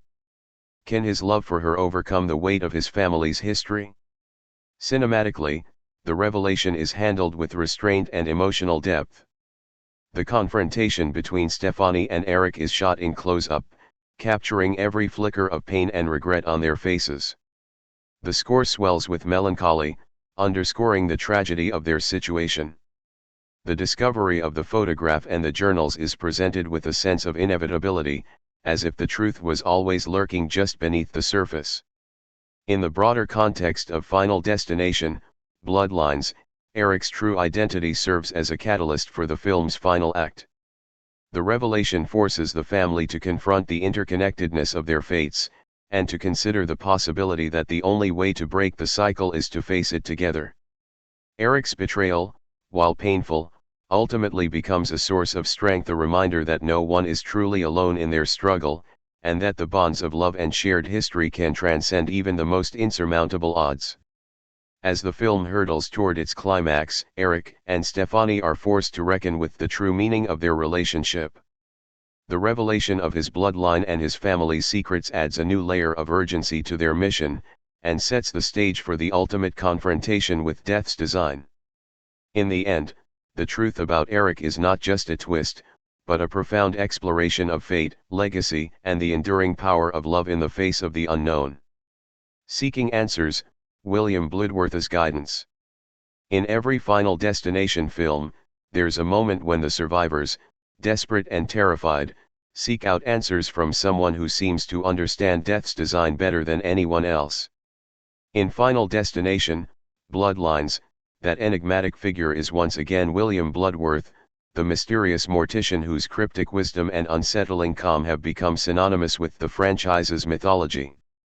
His reappearance is not just a nod to longtime fans but a vital turning point for the Reyes-Campbell family, offering both insight and warning as they teeter on the edge of hope and despair. Bloodworth's introduction in Bloodlines is as chillingly understated as ever. The family, reeling from Julia's death and the revelations about Eric, finds themselves at a dead end literally and figuratively. Stefani, driven by a mix of fear and determination, tracks down Bloodworth at his funeral home, a gothic relic filled with shadows and the faint scent of lilies. The setting is both comforting and unnerving, a place where the boundaries between life and death seem to blur. Bloodworth greets Stefani and her family with his trademark blend of dry humor and unsettling insight.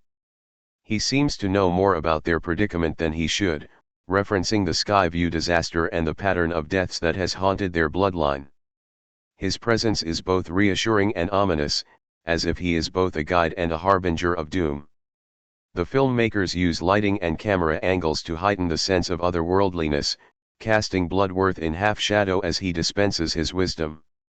The conversation that follows is a masterclass in tension and exposition. Bloodworth does not offer easy answers or false hope. Instead, he lays out the rules of death's design with clinical detachment. Death doesn't like to be cheated. When you disrupt the order, it finds a way to set things right. He explains that the curse is not just a punishment for survival, but a correction, a way for the universe to restore balance. Every escape, every intervention, creates a ripple that must eventually be smoothed out. Stefani, desperate for a solution, presses Bloodworth for a way to break the cycle. He responds with his characteristic ambiguity, hinting at possibilities without ever confirming them. There are loopholes, he says, but they come at a price. Sometimes, a life must be given willingly. Sometimes, fate can be tricked but never for long.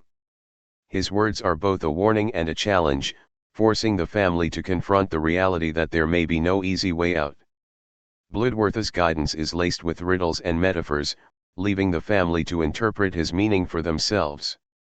He speaks of bloodlines entwined, sacrifices made in love, and the importance of seeing the signs.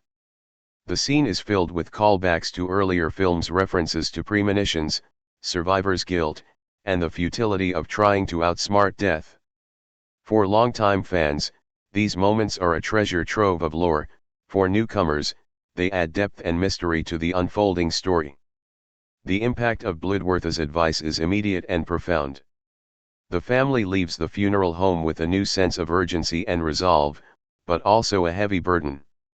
They realize that their only hope may lie in understanding the pattern, making difficult choices, and perhaps even embracing sacrifice. Bloodworth's parting words, "Death is patient, but it never forgets," echo in their minds as they prepare for the next stage of their battle. Cinematically, the scene is a highlight of the film. The funeral home is rendered in rich, atmospheric detail, with flickering candles, polished wood, and the soft hum of distant organ music. Tony Todd's performance as Bloodworth is as magnetic as ever, his voice a low, hypnotic rumble that commands attention. The filmmakers use slow zooms and lingering close-ups to draw the audience into the conversation, making every word feel weighted with significance. Thematically, Bloodworth's guidance serves as a bridge between the supernatural and the human. He is both a symbol of fate's inevitability and a reminder of the power of choice. His riddles force the characters and the audience to grapple with questions of destiny, agency, and the price of survival.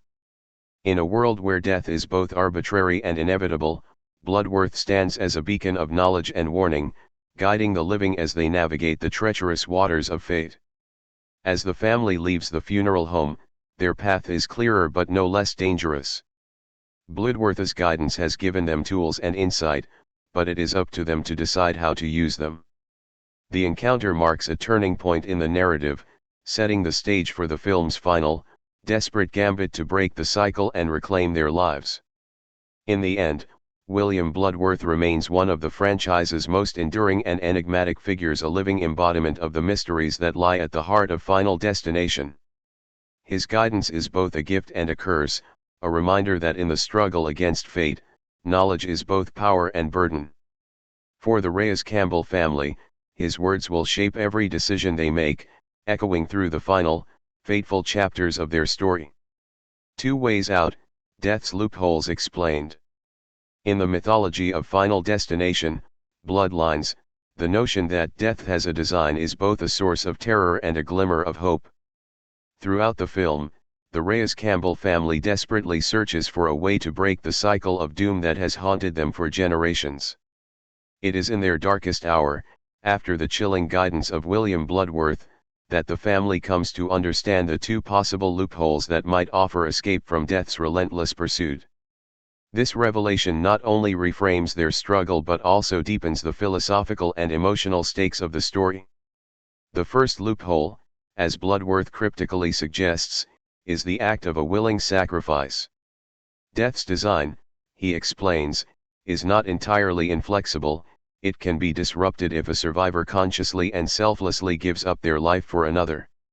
This is no mere accident or twist of fate, but a deliberate act, one that must be motivated by love or genuine selflessness. The film draws on the legacy of Iris Campbell, whose research and journals hinted at this possibility. Her ultimate sacrifice, witnessed by her family, becomes the proof that death's pattern can be altered, if only temporarily. The emotional impact of this loophole is profound. It transforms the curse from an inescapable sentence into a test of character, courage, and the bonds of family. However, the loophole is not without its cost. The film makes it clear that the act of self-sacrifice is fraught with uncertainty. There are no guarantees that death will accept the offering, and the survivor must be truly willing. Any hesitation or ulterior motive could render the attempt futile. This ambiguity adds a layer of tension and tragedy to the narrative, as characters grapple with the possibility of giving everything for their loved ones, knowing that even the purest intentions may not be enough. The second loophole is more elusive, rooted in the idea of cheating death's order by creating a new chain of events. Bloodworth alludes to rare instances where a survivor, by saving someone else from an unrelated fatal accident, can transfer death's attention, essentially passing the curse along to a new person or group. This method, however, is morally ambiguous and deeply unsettling. It raises questions about responsibility, guilt, and the ethics of survival. Is it right to save oneself by dooming another? Can the cycle ever truly be broken, or is it merely shifted onto new victims? The film explores this loophole through the family's desperate attempts to find patterns and opportunities. Stefani, haunted by her premonitions, becomes obsessed with the idea of saving a stranger, hoping to buy time for her family. The tension mounts as she and Eric debate the morality of such an act, with Eric still wrestling with the truth about his own bloodline, arguing that the curse must end with them, not be passed on to innocents.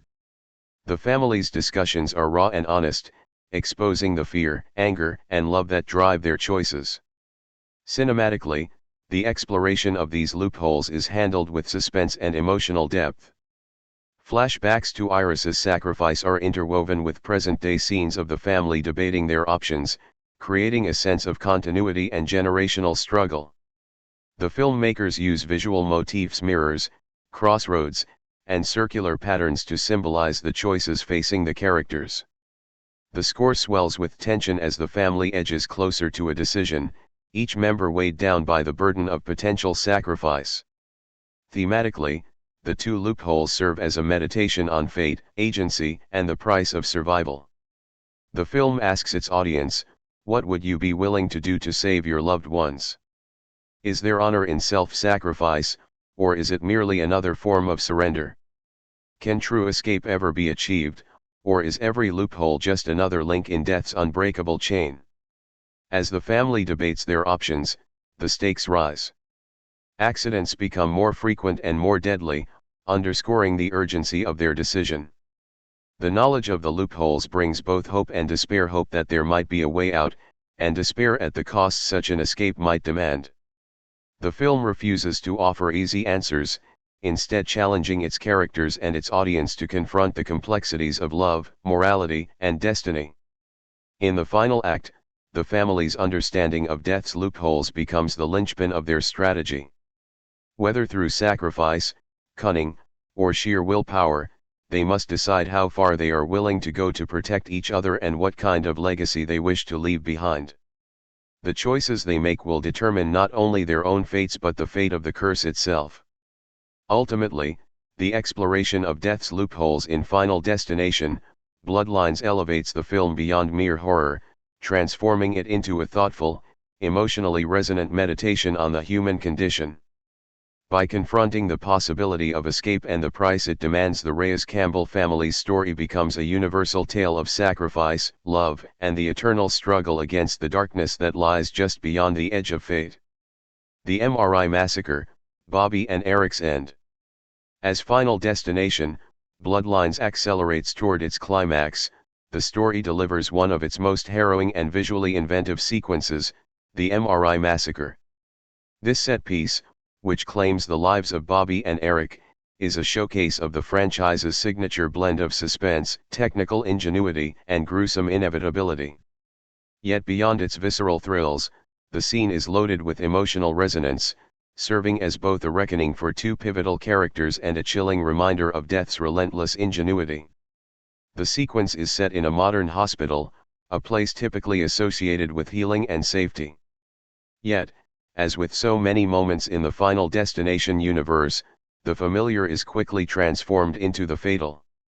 Bobby, still reeling from the loss of Julia and the mounting deaths around him, has accompanied Eric to the hospital for a routine MRI scan.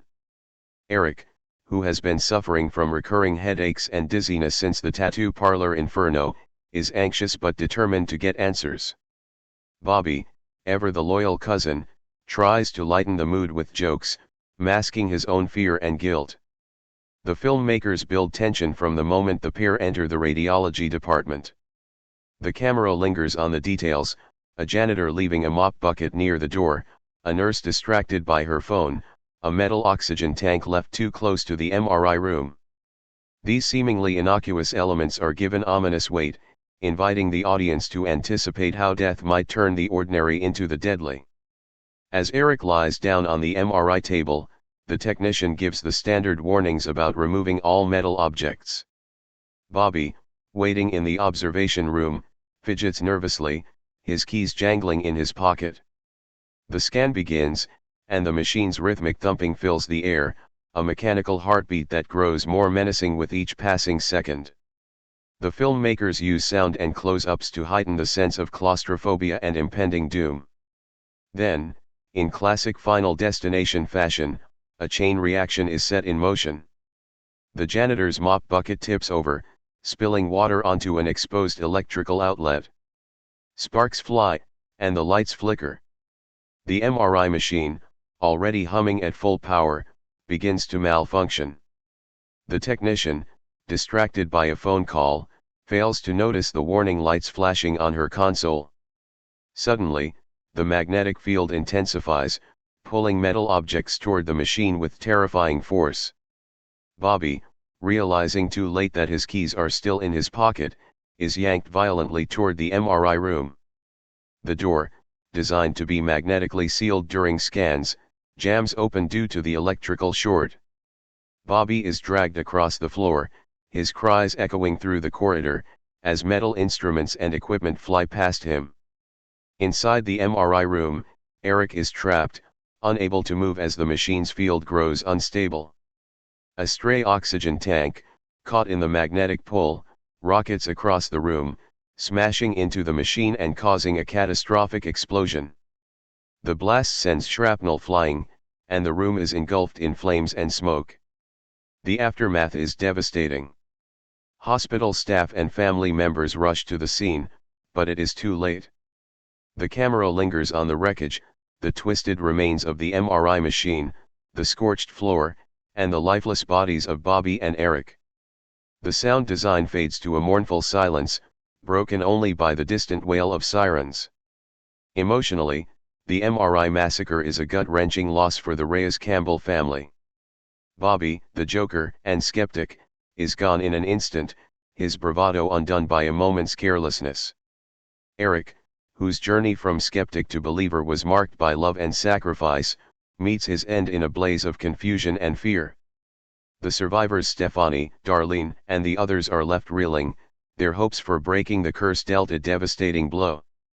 Thematically, the scene reinforces the core tenets of the franchise: death is patient, creative, and utterly impartial.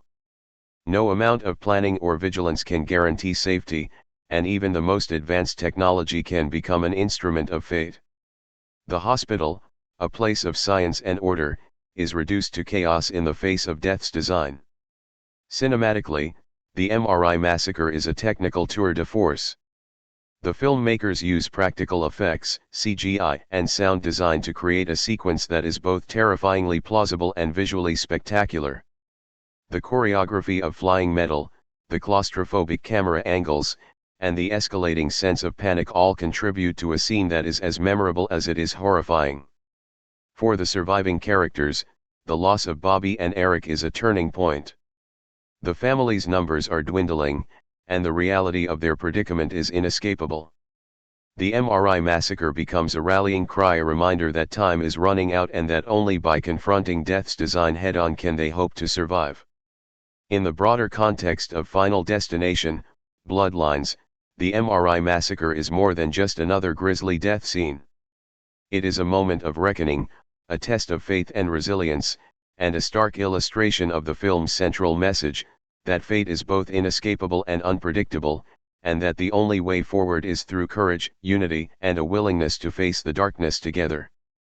The cabin showdown, RV crash and drowning. As Final Destination, Bloodlines barrels toward its climax, the narrative converges on the family's remote lakeside cabin, a place that, for generations, was meant to be a refuge from the world's dangers. Instead, it becomes the crucible for the film's most intense and emotionally charged confrontation with death's design. The cabin showdown sequence, involving a harrowing RV crash and a desperate struggle against drowning, is a masterclass in suspense, character development, and the franchise's signature brand of fate-driven terror. The sequence begins with the surviving members of the Reyes-Campbell family, Stefani, Darlene, and a handful of others retreating to the cabin in the wake of the devastating MRI massacre. Their numbers have dwindled, their hope is fraying, and the atmosphere is thick with fear and exhaustion. The cabin, once filled with laughter and memories, now feels claustrophobic and haunted. The filmmakers use the setting to heighten the tension. Creaking floorboards, flickering lanterns, and the ominous silence of the surrounding woods all serve as reminders that safety is an illusion. The family's plan is simple: lay low, avoid unnecessary risks, and try to decipher the last clues from Iris's journals. But death, as always, is patient and inventive. The filmmakers expertly layer the scene with foreshadowing: an RV parked too close to the lake, a loose handbrake, a storm brewing in the distance. Every detail becomes a potential trigger, and the audience is left in a state of anxious anticipation. As night falls, the family gathers in the cabin's main room, poring over the journals and debating their next move. Tensions run high, blame and guilt simmer just below the surface. Stefani, now the de facto leader, struggles to keep everyone focused, but the weight of responsibility is crushing. Darlene, racked with grief over Bobby and Eric, lashes out in frustration, while the others oscillate between hope and despair. The catalyst for the showdown comes when a sudden, violent storm knocks out the power and sends the family scrambling to secure the property. In the chaos, a series of small, seemingly innocuous events: someone forgetting to chock the RV's wheels, a window left open, a flashlight dropped and rolling under a seat set the stage for disaster. The RV, parked on a slight incline, begins to shift as rainwater loosens the soil beneath its tires. The filmmakers ratchet up the suspense with a series of quick cuts, the RV's handbrake slipping, the wheels beginning to roll, the family's frantic realization as the vehicle lurches toward the lake. Shouts and screams fill the air as Stefani and Darlene race to stop the RV, but their efforts are in vain. The vehicle picks up speed, crashing through a wooden fence and plunging into the dark, churning water. The ensuing chaos is rendered with visceral intensity.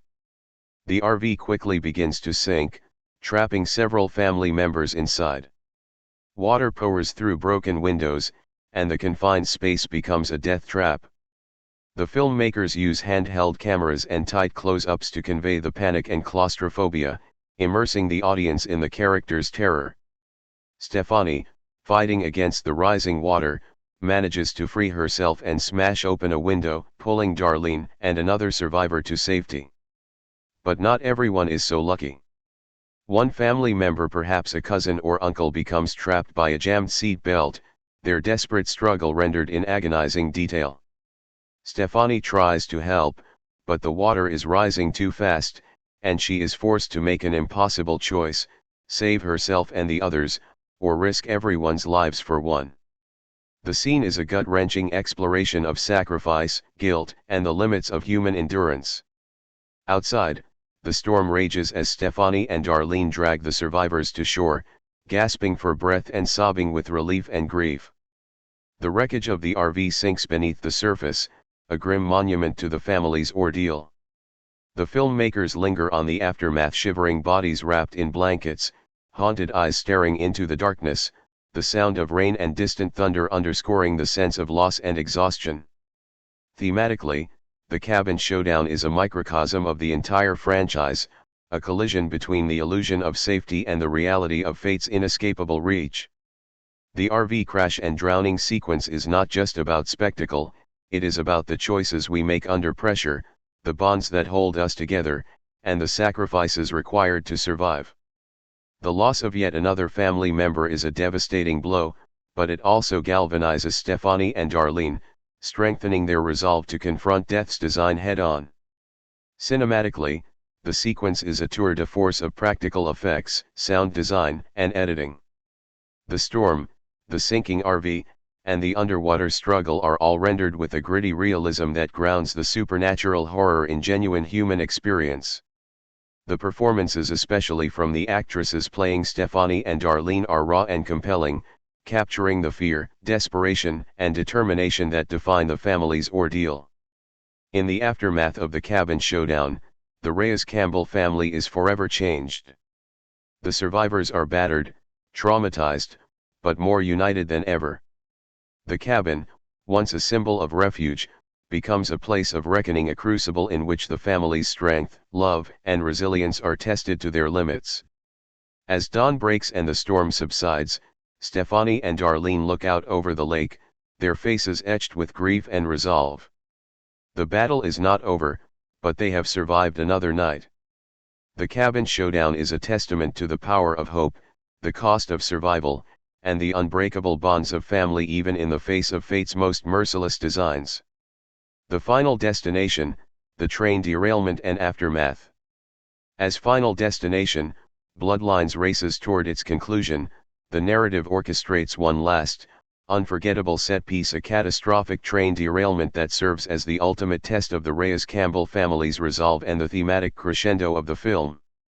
This climactic sequence, both visually spectacular and emotionally wrenching, encapsulates the franchise's core ideas about fate, sacrifice, and the fragile hope for deliverance from death's design. After the harrowing events at the lakeside cabin, the surviving family members Stefani, Darlene, and a lone cousin are left battered, traumatized, and desperate.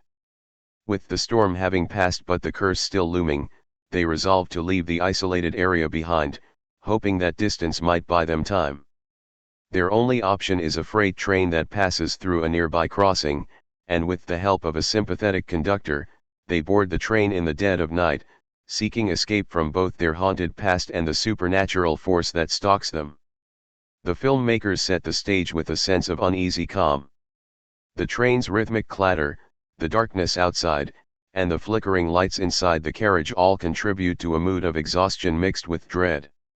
Stefani pores over the last pages of Iris's journal, searching for any final clues. Darlene, physically and emotionally spent, holds her daughter close, whispering words of comfort and apology. For a brief moment, it seems as if the family might have found a reprieve, a chance to start anew. But the audience, well versed in the language of Final Destination, knows better. The film lingers on potential hazards: a cracked rail, a loose coupling, a spilled cup of coffee near an electrical panel. The tension ratchets up as the train picks up speed, winding through treacherous mountain passes and over rickety bridges. The conductor, unaware of the family's curse but sensing their anxiety, tries to reassure them, but the sense of impending doom is inescapable. The derailment itself is a masterclass in suspense and chaos. It begins with a series of small, almost imperceptible failures: a spark from the overloaded panel, a shift in the track, a sudden jolt as the train rounds a sharp bend. The camera cuts rapidly between the family's terrified faces, the conductor's frantic attempts to regain control, and the world outside as the train barrels toward disaster. In a heart-stopping sequence, the train jumps the rails, cars careening off the tracks and tumbling down an embankment in a cacophony of screeching metal and shattering glass.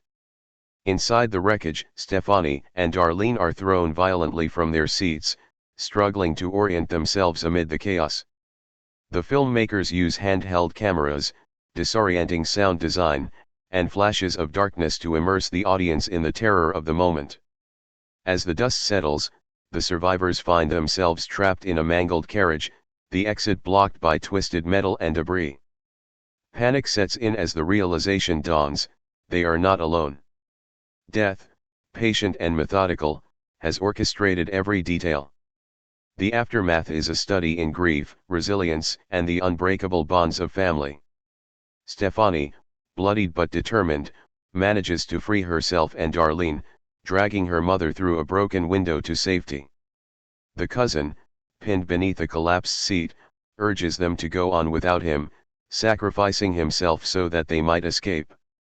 The filmmakers linger on the heartbreak of this moment, the cousin's final words echoing Iris's message of love and hope. As dawn breaks over the smoldering wreck, Stefani and Darlene stagger away from the scene, their faces etched with exhaustion and sorrow. The camera pulls back to reveal the full scale of the disaster: a tableau of twisted metal, scattered belongings, and the bodies of those who did not survive. Yet amid the devastation, there is a sense of catharsis. The family has endured unimaginable loss, but they have also demonstrated extraordinary courage and selflessness. Thematically, the train derailment is the ultimate expression of the film's central conflict: the struggle between fate and free will, between surrender and defiance. The sequence is not just about spectacle, it is about the choices the characters make in the face of certain death. Stefani and Darlene's survival is not a victory over death, but a testament to their love, resilience, and willingness to sacrifice for one another. In the film's closing moments, Stefani and Darlene are seen walking away from the wreckage, hand in hand, toward an uncertain future.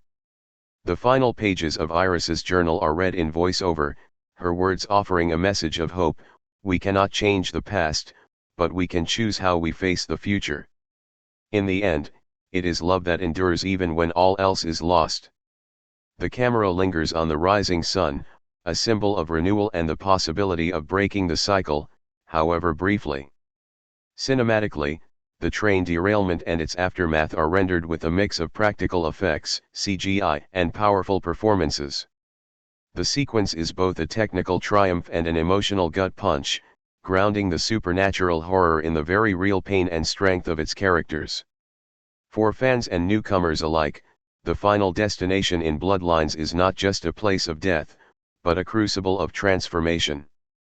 The Reyes-Campbell family's journey ends not with triumph, but with the hard-won knowledge that while fate may be inescapable, the bonds of family, sacrifice, and hope can light the way through even the darkest of nights.